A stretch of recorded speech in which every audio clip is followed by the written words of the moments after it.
ಅದಕ್ಕೆ ಬಾಬಾ ಸಾಹೇಬ್ ಅಂಬೇಡ್ಕರ್ ಅವರು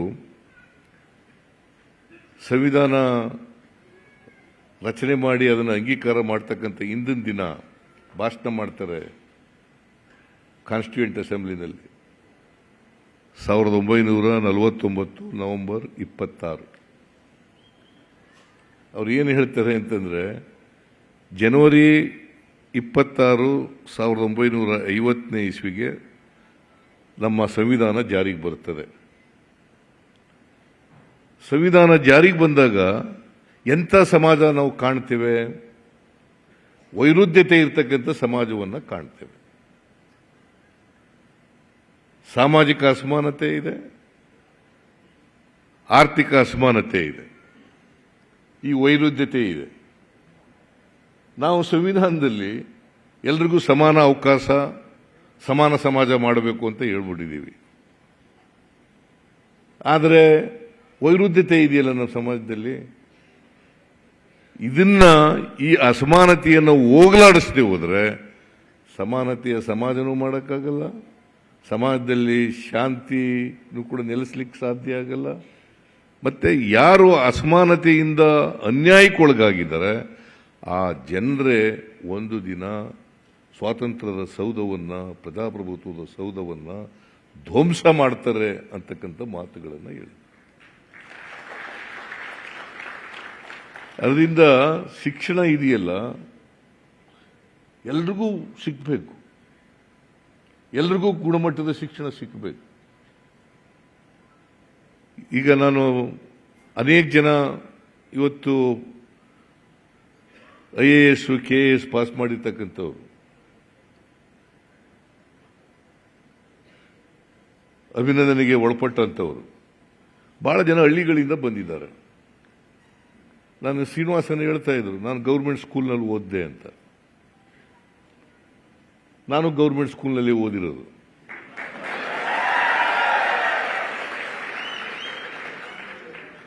ಅವಕಾಶ ಸಿಕ್ಕಿದ್ರೆ ಯಾರು ಬೇಕಾದರೂ ಕೂಡ ಎತ್ತರಕ್ಕೆ ಹೋಗ್ಲಿಕ್ಕೆ ಸಾಧ್ಯ. ಅವಕಾಶ ಬಹಳ ಮುಖ್ಯ. ಈಗ ನಿಮಗೆಲ್ಲ ಅವಕಾಶ ಸಿಕ್ಕಿದೆ, ನೀವೆಲ್ಲ IAS ಪಾಸ್ ಮಾಡಿದ್ದೀರಿ, ವಿವಿಧ ಕ್ಷೇತ್ರಗಳಲ್ಲಿ ಕೆಲಸ ಮಾಡ್ತಕ್ಕಂಥ ಅವಕಾಶ ಸಿಕ್ಕಿದೆ. ಬಾಬಾ ಸಾಹೇಬ್ ಅಂಬೇಡ್ಕರ್ ಅವರು ಹೇಳಿರ್ತಕ್ಕಂಥ ವಾಕ್ಯ ಇದೆಯಲ್ಲ, ಅದು ಜ್ಞಾಪಕ ಇಟ್ಕೋಬೇಕು ಯಾವಾಗಲೂ. ಅದು ಎಚ್ಚರಿಕೆಯ ಮಾತುಗಳನ್ನು ಹೇಳಿರೋದು ಬಾಬಾ ಸಾಹೇಬ್ ಅಂಬೇಡ್ಕರ್. ಆ ಎಚ್ಚರಿಕೆಯ ಮಾತುಗಳನ್ನು ಯಾವಾಗಲೂ ಗಮನದಲ್ಲಿ ಇಟ್ಟುಕೊಂಡು ನಾವು ಕೆಲಸ ಮಾಡುವಾಗ ಅದನ್ನು ಜ್ಞಾಪಿಸ್ಕೊಳ್ತಾ ಕೆಲಸ ಮಾಡಿದ್ರೆ ಸಮಾಜದಲ್ಲಿ ಈ ಅಸಮಾನತೆಯನ್ನು ಹೋಗಲಾಡಿಸಲಿಕ್ಕೆ ಸಾಧ್ಯ ಆಗ್ತದೆ. ಆ ದಿಕ್ಕಿನಲ್ಲಿ ಕಟ್ಟ ಕಡೆಯ ಮನುಷ್ಯ ಇದನ್ನಲ್ಲ, ಅವನಿಗೆ ನೆರವನ್ನು ಒದಗಿಸ್ಕೊಡ್ತಕ್ಕಂಥದ್ದು ಇದೆಯಲ್ಲ ಬಹಳ ಮುಖ್ಯ.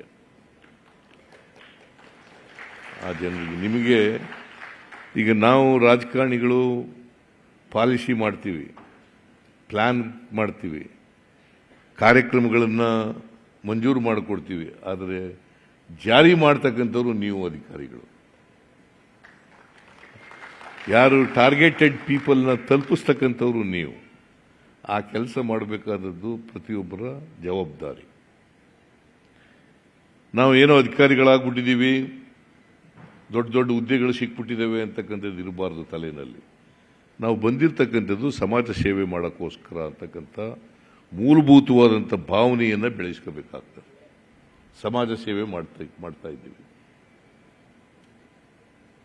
ಅದಕ್ಕೆ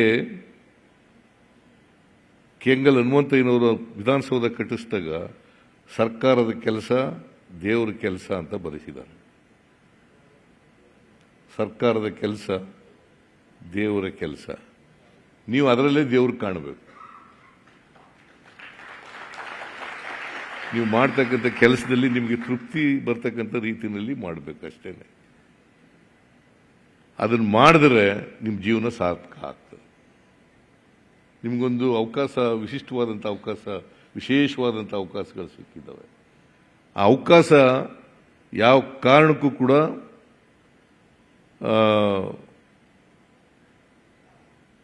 ಉತ್ತಮ ಕೆಲಸ ಮಾಡೋದ್ರಿಂದ ವಂಚಿತರಾಗಬಾರ್ದು. ನೀವು ಒಳ್ಳೆಯ ಕೆಲಸ ಮಾಡಬೇಕು, ಅದನ್ನು ಸದುಪಯೋಗ ಮಾಡಿಸ್ಕೋಬೇಕು. ಅದು ಮಾಡ್ತೀರಿ ಅಂತಕ್ಕಂಥ ವಿಶ್ವಾಸ ನನಗಿದೆ.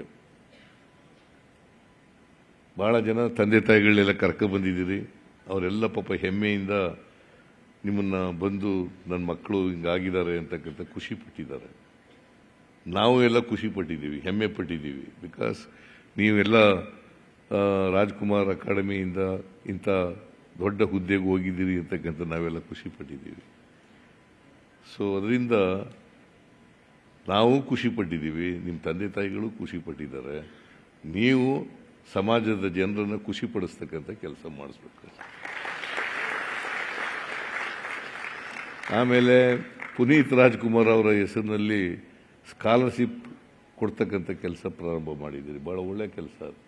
ಯಾಕಂದರೆ ರಾಜ್ಕುಮಾರ್ ತಿಳ್ಕೊಂಡಿದ್ರು ವಿದ್ಯೆ ಕಲಿತಕ್ಕಂಥ ಹಕ್ಕಿದೆಯಲ್ಲ ಎಲ್ಲರ ಹಕ್ಕು ಅಂತಕ್ಕಂಥದ್ದನ್ನು ತಿಳ್ಕೊ.